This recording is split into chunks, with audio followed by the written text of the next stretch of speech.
जय हिंद। एक बार फिर से स्वागत है इस नए वीडियो पे।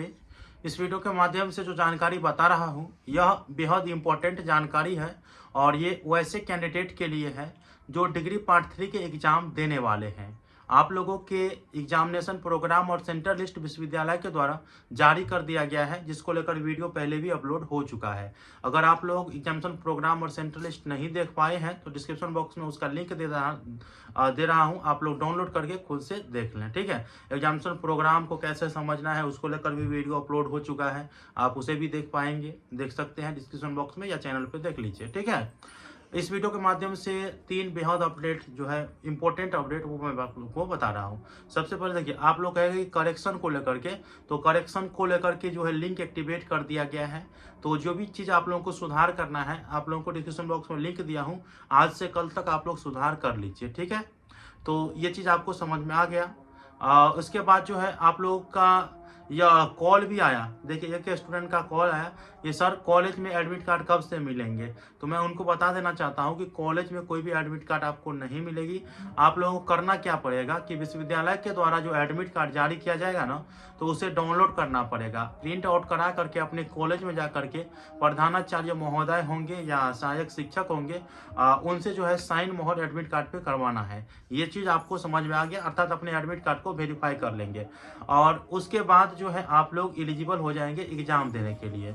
और एक चीज इम्पोर्टेंट बात यह है, जो मैंने इस बार के जो बीए बीएससी बीकॉम सेमेस्टर 1 वाले कैंडिडेट के बीच देखा, उनको भी ज़्यादा परेशानी हुआ, तो इसीलिए मैं नहीं चाहता हूं कि आप लोगों को भी परेशानी हो।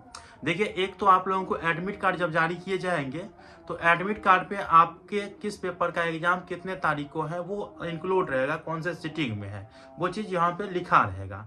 और किसी किसी का पेपर 8 में नहीं लिखा रहेगा, तो समझ जाइएगा कि पेपर 8 की अगर तिथि नहीं दी गई है आपके एडमिट कार्ड पे, तो आपके पूरा का पूरा पेपर 8 जो है वो प्रैक्टिकल होंगे। तो ये चीज़ आपको अपने स्तर से समझना है। ऐसा नहीं कि मेरे पेपर 8 तो गायब है, वहाँ पर तो डेट ही नहीं दिया गया है। तो ये चीज़ आपको भूल करके चलना है।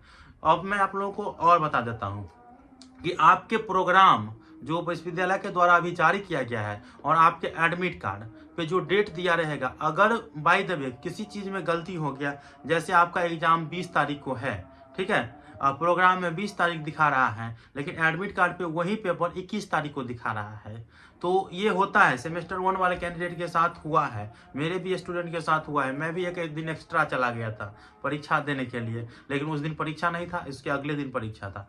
तो ये चीज़ आपको याद रखना है कि यदि आपका एग्जाम प्रोग्राम में बता रहा है 20 तारीख को और आपका एग्जाम एडमिट कार्ड पे 21 तारीख से हो रहा है, तो यूँ समझिएगा कि आपको प्रोग्राम और अपने एडमिट कार्ड को मिलान करना है। तो आपको एग्जामिनेशन प्रोग्राम और सेंटर लिस्ट जो अभी जारी किया गया विश्वविद्यालय के द्वारा, तो उसके मद्देनजर ही आपको एग्जाम देने के लिए जाना है, न कि एडमिट कार्ड पे जो डेट रहेगी वो। तो इसीलिए एडमिट कार्ड जब जारी किया जाए तो आप अपने प्रोग्राम को और जो आपके एडमिट कार्ड पे प्रोग्राम दिया गया है तो उसे मिलान कर लीजिएगा। तो एडमिट कार्ड पे अगर गलत पाया जाता है तो प्रोग्राम को देख करके ही आपको एग्जाम देने के लिए जाना है। ये आपको समझ में आ गया। अब आप लोग कहिएगा सर एडमिट कार्ड कब तक जारी किए जाएंगे। तो एडमिट कार्ड जो है कल से लेकर के परसों तक, अर्थात 16 मार्च तक आप लोगों को एडमिट कार्ड देखने को मिल जाएगा। और जैसे ही एडमिट कार्ड जारी किया जाएगा मैं इन्फॉर्मेशन आप लोगों को दे दूंगा। आप चैनल सब्सक्राइब करके रखिए और हमारे टेलीग्राम ग्रुप में भी जुड़ करके रहिए। ठीक है, डिस्क्रिप्शन बॉक्स में लिंक दिया हूँ टेलीग्राम ग्रुप का, वैसे आप लोग टेलीग्राम में सर्च करिएगा टाइम्स ऑफ मिथिला तो वो आ जाएंगे। ठीक है, तो जो भी अपडेट है मैं आप लोगों को बताते रहूंगा। सब्सक्राइब करके रखिए। मिलते हैं, और भी कुछ जानकारी है तो आप लोग कमेंट बॉक्स में बता दीजिएगा। मिलते हैं अगले वीडियो में, तब तक के लिए धन्यवाद। जय हिंद, जय भारत।